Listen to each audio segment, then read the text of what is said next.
வணக்கம். தமிழ் ஃபுட் கார்னரில் இன்னைக்கு ஒரு லஞ்ச் மெனு பார்க்க போகிறோம். சுவையான தக்காளி குருமாவும் அதுக்கு சைடிஷாக பொருத்தமான கேப்சிகம் பொரியலும். ரெண்டுமே சுவை ரொம்ப நல்லா இருக்கும். ரெண்டையுமே ரொம்ப சுலபமாக பண்ணிடலாம். இப்போ எப்படி பண்ணுறதுன்னு பார்க்கலாம். இது வரைக்கும் தமிழ் ஃபுட் கார்னர் சேனலை சப்ஸ்கிரைப் பண்ணாதவங்க சப்ஸ்கிரைப் பண்ணிக்கோங்க. ஃபஸ்ட்டு குருமா செஞ்சிடலாம். குருமாக்கு ஒரு மசாலா வறுத்து அரைக்கணும். அதுக்கு இந்த பேனில் 1/2 டீஸ்பூன் எண்ணெய் சேர்க்குறேன். எண்ணெய் சூடானதும் அதில் 3/4 டீஸ்பூன் சோம்பு, 1/4 டீஸ்பூன் சீரகம், 1/2 டீஸ்பூன் மிளகு, ஒரு சின்ன பீஸ் பட்டை, 2 கிராம்பு, 2 ஏலக்காய். இது எல்லாத்தையுமே லேசாக வறுத்துட்டு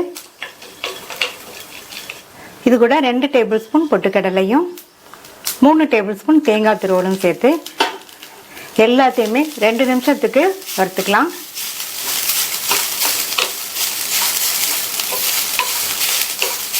எல்லாத்தையுமே 2 நிமிஷம் வறுத்தாச்சு. இது ஆறுனதுக்கு அப்புறமா மிக்ஸி ஜாரில் சேர்த்துக்கலாம்.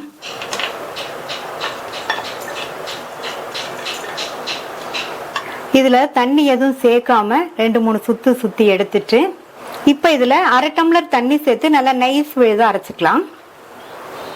இந்த தக்காளி குருமாவை நம்ம இன்னைக்கு குக்கரில் பண்ண போகிறோம். ஸ்டவ்வில் ஒரு குக்கர் போட்டிருக்கேன். அதில் 1 டேபிள் ஸ்பூன் எண்ணெய் சூடானதும் அதில் ஒரு பிரிஞ்சி இலை, ஒரு மீடியம் சைஸ் வெங்காயம் கட் பண்ணது, கூடவே 2 பச்சை மிளகாவை கீரி சேர்த்துக்கங்க. அடுத்து கறிவேப்பிலை. இப்போ எல்லாத்தையும் ஒரு 2 நிமிஷத்துக்கு வதக்கி விட்டுக்கலாம்.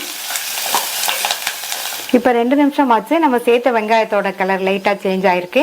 இதில் 200 கிராம் தக்காளியை சேர்த்துட்டு 200 கிராம் தக்காளியை கொஞ்சம் இந்த மாதிரி நீல சைஸில் கட் பண்ணி சேர்த்துருக்கேன்.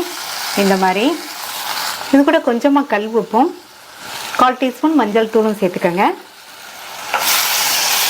இந்த தக்காளி வதங்கி நல்லா மசிஞ்சு வரணும். இதை நல்லா ஒரு பரட்டி விட்டுட்டு மூடி போட்டு மூடி வச்சிருங்க. இந்த தக்காளி 4-5 நிமிஷத்துக்கு நல்லா வதங்கி மசிஞ்சு வரட்டும். தக்காளி எல்லாம் நல்லா வதங்கி மசிஞ்சிருச்சு. நான் 1/2 டீஸ்பூன் மிளகாத்தூள் சேர்த்துருக்கேன். நீங்கள் உங்களுடைய காரத்துக்கு தகுந்தபடி சேர்த்துக்கங்க.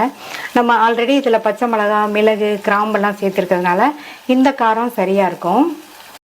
இதில் 1/2 டீஸ்பூன் கொத்தமல்லி தூளும் சேர்க்குறேன். அடுத்து இந்த குருமாவுக்கு தேவையான அளவு உப்பு.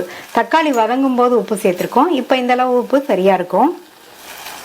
நல்லா கலந்து விட்டுருங்க. இதனுடைய பச்சை வாசனை போக ஒரு 3 நிமிஷத்துக்கு வதங்கிட்டு இருக்கட்டும். மசாலா தூள் சேர்த்து நல்லா மிக்ஸ் பண்ணி விட்டாச்சு. நம்ம சேர்த்து இந்த மசாலா தூளோட பச்சை வாசனை போக 3 நிமிஷத்துக்கு மட்டும் வதங்கிட்டு இருக்கட்டும். மசாலா தூளோட பச்சை வாசனை எல்லாம் போயிடுச்சு. நம்ம வறுத்து அரைச்ச அந்த மசாலாவை சேர்த்துட்டு இது கூட 1 கப் தண்ணி சேர்க்குறேன். நான் சேர்த்துருக்கிற தண்ணி 250 ml இருக்கும்.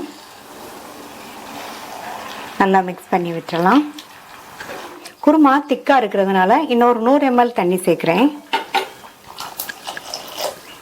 அடுத்து இதில் கட் பண்ண கொத்தமல்லி இலைகள் சேர்த்துட்டு நல்லா ஒரு தடவை மிக்ஸ் பண்ணி விட்டுட்டு மூடி வச்சுருங்க. ஸ்டீம் வந்ததுக்கப்புறமா வெயிட் போட்டு மீடியம் ஃப்ளேமில் ஒரே ஒரு விசில் மட்டும் வரட்டும். ஒரு விசில் வந்துடுச்சு. நல்லா கமகமன் வாசனையாக இருக்குது. இதில் மேலே இன்னும் கொஞ்சம் கொத்தமல்லி இலையை தூவிட்டு மிக்ஸ் பண்ணி விட்டுறலாம். நல்லா கமகமன் வாசனையாக சூப்பரான டேஸ்ட்டில் தக்காளி குருமா ரெடி ஆயிடுச்சு.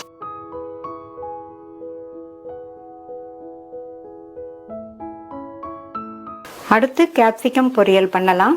1/2 கிலோ கேப்சிகத்தை வாஷ் பண்ணிவிட்டு இந்த சைஸ் துண்டுகளாக கட் பண்ணி வச்சுருக்கேன்.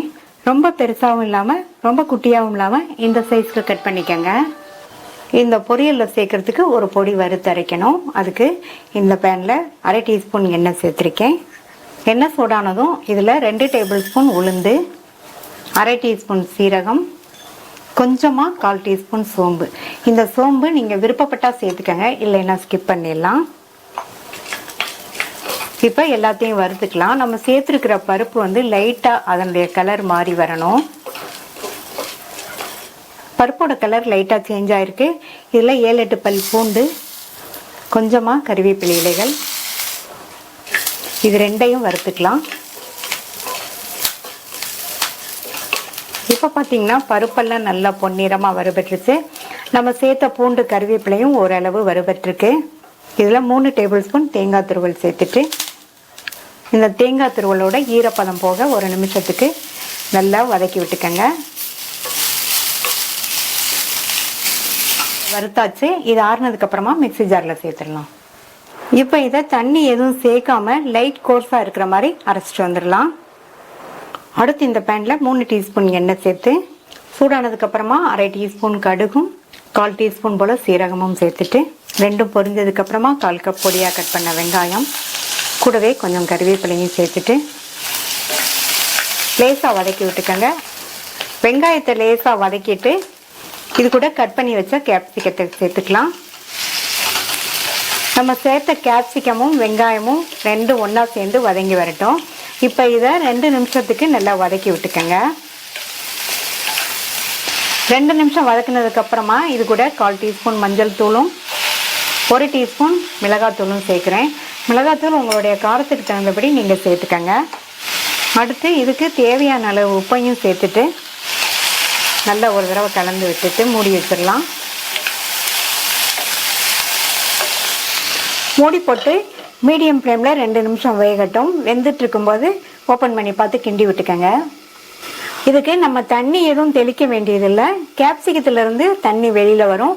அந்த தண்ணியே இந்த காய் வேகிறதுக்கு போதுமானதாக இருக்கும். இப்போ 2 நிமிஷம் ஆச்சு. நம்மளுடைய காய் பாதி அளவுக்கு வெந்திருக்கு. இனி மூடி எதுவும் போடாமல் 2-3 நிமிஷத்துக்கு வேக விடுங்க. இப்போ 3 நிமிஷம் ஆச்சு. கேப்சிகம் 80% வெந்திருக்கு. இந்த அளவுக்கு தான் வேக வச்சுக்கணும். அப்போ தான் கேப்சிகத்தோட கலரும் மாறாமல் இருக்கும், நமக்கு க்ரன்ச்சியாகவும் இருக்கும். அடுத்து இதில் நம்ம அரைச்ச அந்த தேங்காய் கலவையை சேர்த்துக்கலாம். இந்த மாதிரி ஒரு தடவை கேப்சிகம் பொரியல் செஞ்சு பாருங்கள். டேஸ்ட் ரொம்ப நல்லாயிருக்கும். நல்லா கலந்து விட்டாச்சு. இது ஒரே 1 நிமிஷத்துக்கு மட்டும் இருக்கட்டும். 1 நிமிஷம் ஆச்சு. கடைசியாக வாசனைக்கு இதில் கொஞ்சமாக கொத்தமல்லி இலைகள் சேர்த்துடலாம். நல்லா ஒரு தடவை கலந்து விட்டுறலாம். தக்காளி குருமாக்கு காம்பினேஷனாக அருமையான சுவையில் கேப்சிகம் பொரியலும் ரெடி ஆயிடுச்சு. இந்த தக்காளி குருமாக்கு இந்த கேப்சிகம் பொரியல் சைட் டிஷ்ஷாக வச்சு சாப்பிட்றதுக்கு ரொம்ப பொருத்தமாக இருக்கும். ட்ரை பண்ணி பார்த்துட்டு உங்கள் கமெண்ட்ஸை சொல்லுங்கள். தேங்க்யூ.